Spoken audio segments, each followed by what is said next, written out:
How's it going, people? Welcome back to the channel and welcome to a very original video idea. Today I am doing a tier list on the ultimate cheap first cars. It's not like every single YouTuber ever has done a tier list at some point in the last year or so. But what I've basically done is taken every single car I've ever included in a cheap first cars video and plonked them into this tier list that you can see on screen. And basically today I'm going to talk through them and give you a bit of my opinion rather than just going through the details as I always do. I'm going to give you a bit of me and just let you know my thoughts on each of these cars. So the different tiers that we've got here, we've got Sky as the top tier, which you should understand. You've got absolutely whipping, obviously good cars, kind of cars that, yeah, you definitely want to have as a first car. They're decent in pretty much every way. You've got quirks and features. Shout out my man Doug DeMuro, not that he needs any shout outs, but yeah, I feel like these are just the cars that are kind of somewhere in the middle. Perfect little first cars, nothing special, nothing bad, just in the middle somewhere. You've got Allow It Man, which is just what I tend to say when there's a problem, just allow it, man. So the kind of cars that you're like, maybe I wouldn't want it as a first car. And then you've got Scrapyard fodder. I'm talking the stuff that you're just not interested in. You don't want those, allow it, nah. Just don't buy those as first cars. Hopefully you shouldn't have too many of those, as I have used all of these cars in videos before. But before we begin, make sure you've hit the subscribe button and the notification bell to stay up to date on when I upload 2 videos every single week on cars, as well as hitting the like button if you enjoyed this video. Without further ado, let's get into it.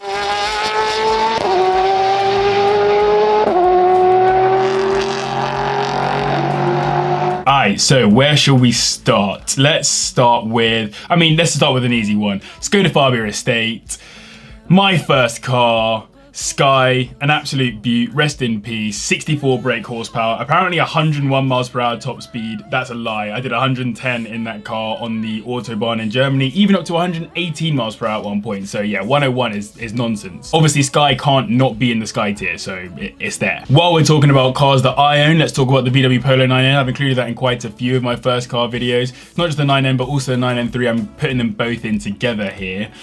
Where would I put the 9N? It's no Sky, and I do like it as a first car, but when I first got the car, I didn't really like it.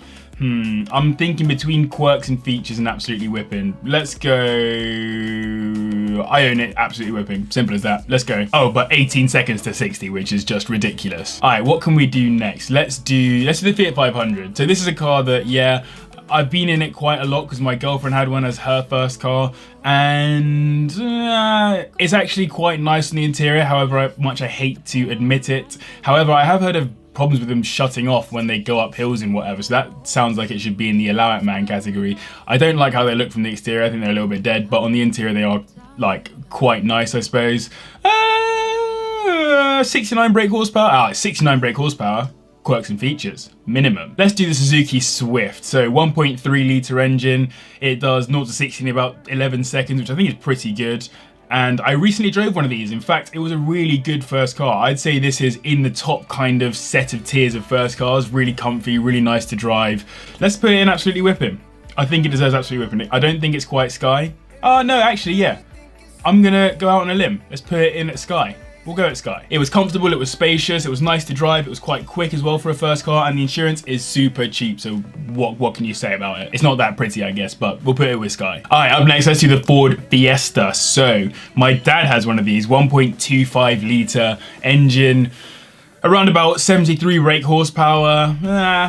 I think it's a little bit boring. His one is ruined, so I have a really bad opinion on these generally. It's quite quick though, I think, for the money. Like, it's 14 seconds to 60, which is pretty good for a first car. I'm gonna put it with the 500, quirks and features. Vauxhall Corsa, that is the 1 litre. Yeah, a good little car. I actually learned to drive in one of these. They're very comfortable, very easy to drive. They have a really bad rep. Like, people really don't like these cars for some reason on the internet. They always get harassed on Reddit and all those kinds of places. But in reality, they're not bad little first cars. The reliability is generally okay on the ones that I've seen as well. Loads of my mates had them as well at school. I'm gonna put them in absolutely whipping alongside the Polo. Let's put it there. How about the Renault Clio? So a friend of mine had one of these. They're okay. They're not particularly interesting. I wouldn't have too much to say about them. Let's put them in quirks and features. 73 brake horsepower, I think, and they're a little bit boring. The nice ones are really nice though, so maybe I'm just looking at it comparatively. Like the RSs and stuff are sick, but the original ones are quite boring. Now I feel a bit weird. Like I've got the 500 in quirks and features. I'm gonna move that down to Allow It Man just because Allow It Man. Another Renault. Let's go for the Twingo. So the Twingo that I included in one of my first car videos. Really good insurance. I've driven one and they are horrible to drive relative to a whole bunch of the cars on this list. Like loads of the cars that I've driven here, I think I've probably driven maybe half of them, and the Twingo was just, I don't know, it felt really top heavy. I did not like driving it. So for that reason, I'm going Allow It Man. But they're quite good hire cars, I think. Like you can hire them all around the world if you're quite young and get away with it. So that's cool, but I'm putting it with the 500. Honda Jazz.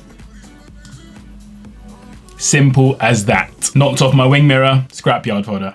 I'm sorry, it's gotta be done. Scrapyard fodder. Look, it's there already. I can't change it now. It's unchangeable. Scrapyard. The Mercedes A140. This is the like 1999 to 2000 and something little Mercedes, the little cheese wedge looking ass. It's okay. I don't really like it. And they also used to fall over. So scrapyard fodder for me. They don't really encapsulate what a Mercedes is, and it's like, oh yeah, I got a Mercedes as the first car, but in reality, not really. Like you're not setting the world alight with one of those, and considering it actually literally used to fall over, you can't put it anywhere else. The Mini 1. Now I don't like new Minis because they are too big. Simple. But the Mini 1 is a good first car. It is cheap on insurance. The reliability is a little bit sketchy, and that for me is stopping me from putting it in absolutely whipping. I'm going to put it in quirks and features because I do think genuinely it's a good first car. It's got like a 1.6 litre engine or whatever. 1.6, so that's quite good. 0 to 60 in 10.6 seconds. Can't go wrong, mate. I mean, they can go wrong because they're not that reliable, but whatever. The Audi A2. This is a car that really splits people's opinions. Some people really like it. It won a whole bunch of design awards.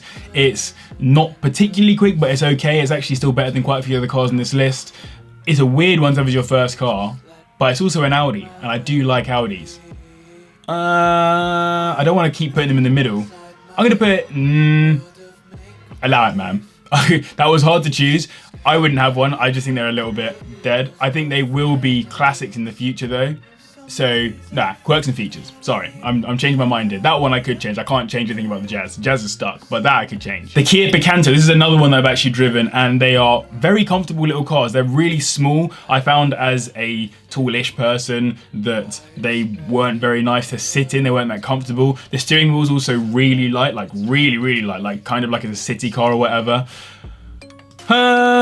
But they're actually quite nice, so I'm going to put them in absolutely whipping and just leave them there. Also, they used to sponsor Take Me Out, so you can't not put them in absolutely whipping. The Peugeot 206. Now, you know I like this car, and my dad is literally building that WRC Peugeot 206. So yes, definitely a fan of it from a WRC perspective. From a first car perspective, not a fan. These always, for some reason to me, just look ratty and old and a little bit dead, but I would definitely put them above the Honda and the Merc. So we're going to go for Allow It Man and have it alongside the 500. The Citroen C2. I really like the Loeb edition because obviously it's a Loeb edition. Sebastian Loeb, sick, like top quality rally driver.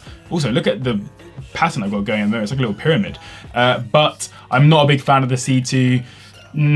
They're a little bit sketchy, kind of about as unreliable as the 206 from what I've seen so far. Sorry if you've got one and it's never been unreliable. Internet mechanics, all of us are. So yeah, I'm gonna put in Allow It Man. The Alfa Romeo Mito. Now again, I've heard that these don't have exceptional reliability, but, and hear me out on this one, it's an Alfa Romeo. So for that reason, it's going in Sky. Simple. 93 brake, 10.8 to 60, and I know people who've had them as first cars and they've literally said that like they actually get attention in them, which is pretty mad for a first car, especially when the insurance really isn't too bad. Also, you can get with a fake carbon fiber dashboard, and that to me, that just takes a dub. All right, what's next? Let's do the Seat Ibiza. This is another car that I quite like, 1 litre engine as well. They do 60 in like 13.8 seconds. A little bit sluggish off the line, I must say. It's basically a Polo, it's basically a Fabia, and so for that reason, I'm going to put it in mid of the pack, quirks and features.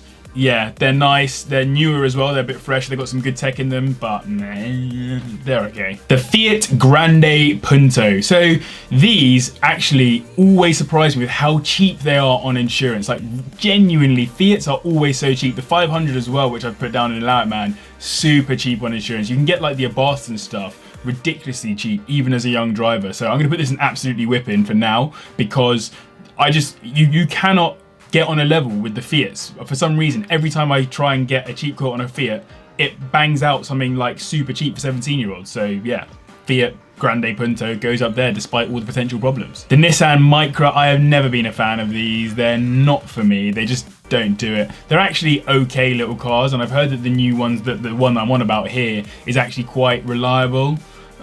Is it Allow It Man or is it Scrapyard fodder? I think the Allow It Man. We'll go for Allow It Man. It's not on a Honda Jazz level, but I'm not a big fan. The Vauxhall Adam. Now, I actually really like these cars. When they first came out, I was a bit like, it's just like a Fiat 500, but from Vauxhall instead. But actually, they have so many different spec options, and if you get a first car with that many spec options and that many different features and whatever, I'm all about it. So it is worth more than quirks and features for sure. It's probably not worthy of Sky, because I just feel like I haven't had enough experience. I've never driven one, so I can't tell you how good they are to drive, but absolutely whipping. I think it's well worth absolutely whipping. If you have one of those your first car, they start at like 3 grand and go up to about 5k. Yeah, get a good one and you're laughing. Also 69 brake horsepower as well. Now, if you're a southerner, it's the Toyota Yaris. If you're a northerner, it might be the Yaris, but I'm a southerner, so it's a Yaris, and it's going in quirks and features because these are absolutely bang average, solid first cars, really good reliability, and they're not very pretty, they're not particularly interesting, they're not particularly quick, but they're going in quirks and features. But let's follow that up with a different car which 100% gets to be in Sky category. That is the Yaris, or the Yaris T-Sport. Everyone always harasses me whenever I make any first car video, despite having already mentioned it in first car videos. They're always like, what about the Yaris T-Sport? What about the Yaris T-Sport? Fam, it's a sick first car. I know, it would win all of my first car videos, but I just simply can't do that because that would just be so repetitive. So instead, the Yaris, here it goes, in the Sky section. Probably a classic in the future as well. Going up in value really, really badly at the moment. Like, it's hard to get a hold of them and they're quite rare. So if you can get one, get one. As a first car, cheap insurance, good speed. They do 0 to 60 in 8.7 seconds, which is really good. 103 brake. Yeah, on it, mate. Get one of those. All right, now I think we've got 3 cars I can pretty much just tell you all in one go. The Skoda Citigo, the Say Me, and the VW Up. Or no, sorry. The VW Up. I'm talking the Up because it's got an exclamation mark on it, innit? So obviously that is how it's supposed to be said, I assume. But all 3 of these cars have really cheap insurance on them. I showed that in one of my recent videos. They're a bit overpriced for what they are right now still. They still have a bit further to depreciate before they become really viable first cars, in my opinion, for the average young driver. I'm going to put all 3 of them in quirks and features, which I know is really filling up this category now, but I think it would be hard to split them apart. I think maybe the Seat has some quite good specs and whatever, but they're all about worthy of quirks and features. I actually don't even like them, to be honest. Let's just put the Up down because I don't like that it's got an exclamation mark on it. The other 2 can stay in quirks and features. The Smart 44. Now, this was an interesting one. I found the 0.9 litre turbocharged one at a really decent insurance quote, and they cost around about the 5 grand mark, so just about fit into this video and the video that I put them in as well. I think they're quite cool. I would probably never have one myself. I'm going to put them in absolutely whipping. No, actually, they're not versatile enough in my opinion. They're quite good city cars. From what I've heard, they're not quite as fun on the motorway, but that's just how smart cars work generally, so it's going to go there. And whilst we're here, let's do another smart car, the Barabos Roadster, the smart Barabos Roadster. I love these cars. They look so sick. They're probably a future classic. They have a lot of problems, like the alloys actually rust on them. Like, I don't know what's wrong with them. They have so many little issues, and the one key issue for me that keeps it from going into the Sky section is the fact that they never gave it a manual gearbox. And I know that people are probably going to hate this, but I had to put in absolutely whipping because the box they gave it is like one of those little flappy paddle ones, and it doesn't change at all quickly enough for me. And I know that owners always say, nah, it's fine, it's good enough, etc, etc, etc. I find that whenever I drive it, it becomes like a part of the driving experience. Like, I have to actively click gears early and hope that it comes. I'm not about that. Let me just send it, mate. Let me just change those gears myself. If it had a good auto box in it that I could change gears quickly, it would be at Sky. The Ford Ka, or the Ford Ka. The slightly more recent one, it's exactly the same car as the Fiat 500, so for that reason, it's going in Allow It Man alongside the Fiat 500. The Fiat Panda 100 HP, so yes, obviously 100 brake horsepower on one of these bad boys, and they are quite cool cars, and they got a good future ahead of them in terms of values and stuff, I reckon, but the ride on them is peak. I've never driven one, but I've been driven in one, and mate, it's back-braking sometimes, and I drive a back-braking car, like my MX-5 hits bumps and just takes it, but it's a track car, so it would do that, and this is supposed to be a half-decent practical car, as well as being kind of quick on the roads and stuff, so for that reason, it can't be on the same level as the Yaris T-Sport, so it's going absolutely whipping. The Mazda Mx-5 as a first car, so I'm talking about the Mazda Mx-5 NA here, not the NB or anything. Obviously I have one, so I am slightly biased. I think that I've found quite cheap quotes on the 1.6s in particular. They're around about the 100 brake mark, and I think as a first car, I wouldn't get one. Like, I'd get it as a second car, but as a first car, there's no point. 2 seats, not about it. But it is a cool car. Like, if you get one as your first car and you haven't got many more than one mate, then yeah, you're laughing. But if you've got multiple friends, it's not that good. So I'm gonna put, despite obviously owning one and having spent like 5 grand on parts for one, quirks and features. I'm not even gonna put it on a level with the Polo. It's going below the Polo. Mad. This one, if it's not going in Sky, I don't know where else it's going. It's the Lupo Gti, 123 brake horsepower, 8 seconds to 60, I think. I think it's exactly 8 seconds to 60, and already looking so sick. There's a few of them that are a bit rusty and whatever, but I'm all about this car. I think it is such a cool little car. It looks really, really good.